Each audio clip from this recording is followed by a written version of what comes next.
I've just deleted the whole previous video, so I had to re-record this now. It's really funny. Anyway, today is our second last episode, and we're looking at 3 consecutive letters, numbers 16, 17, and 18, and they are the letters Ayin, Pei, and Tsade. And as you can hear, it forms a little rhyme that helps us to memorize the letters. Actually, it sounds like a transaction. Ayin, Pei, Tsade. First of all, the Ayin, letter number 16 in Hebrew, it is the word for an eye, physically the eye.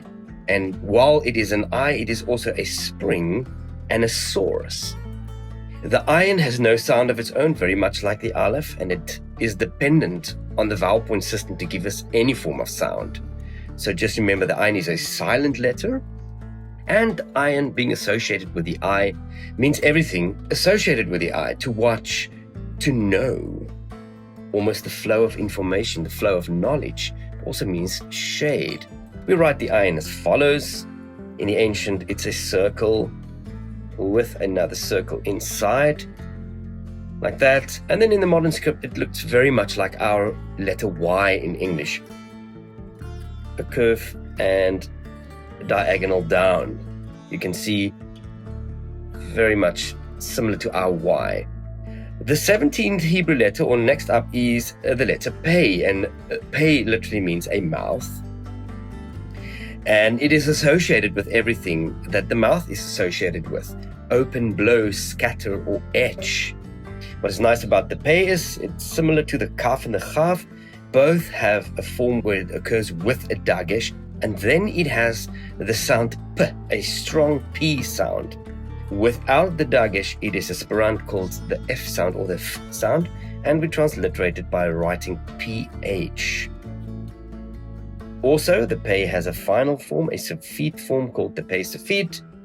And let's look at how to write all of these. In ancient, the Pei is written like a mouth, something like that. Okay, and now, when we get to the Pei with the dagesh, or without the dagesh first, it's a little curve, somewhat like our E, small e turned around. And then with the dagesh, it gets the stronger P sound, and without, it's the sporant sound or the F sound. And finally, we have an end form or a final form called the Pei sofit, and it is written like this. Start out the same as the Pei, and it goes below the line. Then letter number 18 is the Tsade, and the Tsade is one of my favorite letters in Hebrew, as it represents a trail. Now, not only am I a mountaineer and I love trails and paths, but the letter Tsade gives us so much insight into the ancient world as it pertains to not only the idea of walking on a road, but making decisions as you approach splits in the path. Very important. And this you can see from the ancient letter, or from the ancient pictures, that it's a down with a little trail that literally resembles walking a path and getting to a proverbial point on the journey where you need to make a decision. We need to follow the voice of God, or we need to follow the voice of wisdom and make a good and informed decision. And sometimes you need to make a decision based on faith, not only on what you see. The letter Tsade has the sound TS or TS. Right, and again, remember, as I said, everything associated with the trail, with a path, with a split in a road, with making good decisions. We write it as follows in the ancient, and just look at that. It's a split in the road and then a difficult single track or whatever it may be. But just looking at that picture, if you memorize it, you see a trail, you see a split in the road, and you see everything associated with making decisions. Then Tsade has 2 forms. It has the normal Tsade, which is a diagonal down with a foot and a little line coming in from the top right. And then it has an end form similar to the Pei, and the Tsade sofit is a little bit longer, going below the line, and a similar diagonal like that. Tsade. Our first word combines an aleph and a Pei sofit, or the Pei sofit, and this is the adverb or noun called av. The adverb means indeed, and sometimes also and as well. And then there's the noun form, same spelling, aleph, Pei sofit, and it is the word for nose. Interesting, in Exodus 34 verse 6, God speaks of himself as having a long nose. And the ancient expression used to mean if you have a long nose, it's more difficult to snort. And therefore the idiom actually means that you are slow to anger. God has a long nose. Interesting. Av.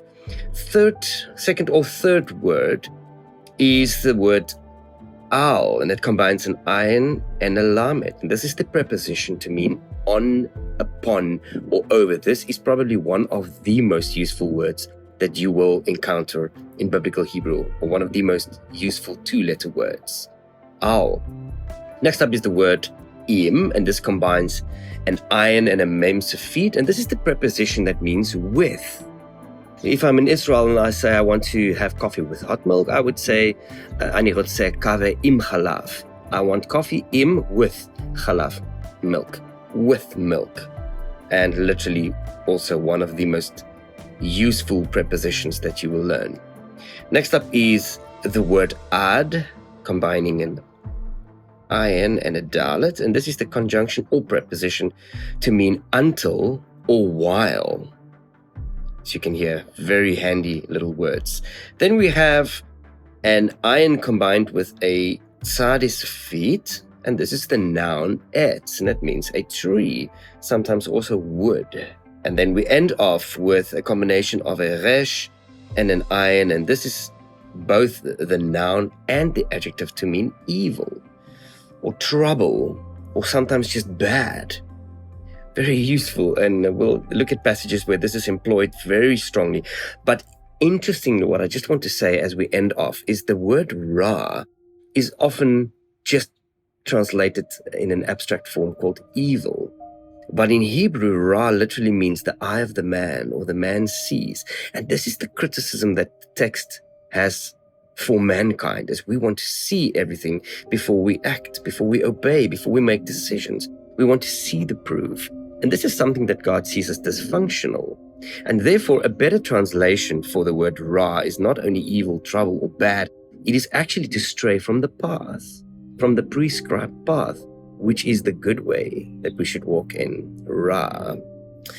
And this leaves us with one letter to go in the next episode, and this is the letter yod. And the reason why we're leaving one letter for the end is there are many words that can be made with the letter yod, so we'll cover a little bit more vocabulary in our final episode. But again, I hope this is a blessing, and I hope you're learning, and I'm hoping you're memorizing not only the meaning and the sound of the letters, but also the 2-letter words that we've covered thus far. Thank you very much, and see you for our final episode covering the yod.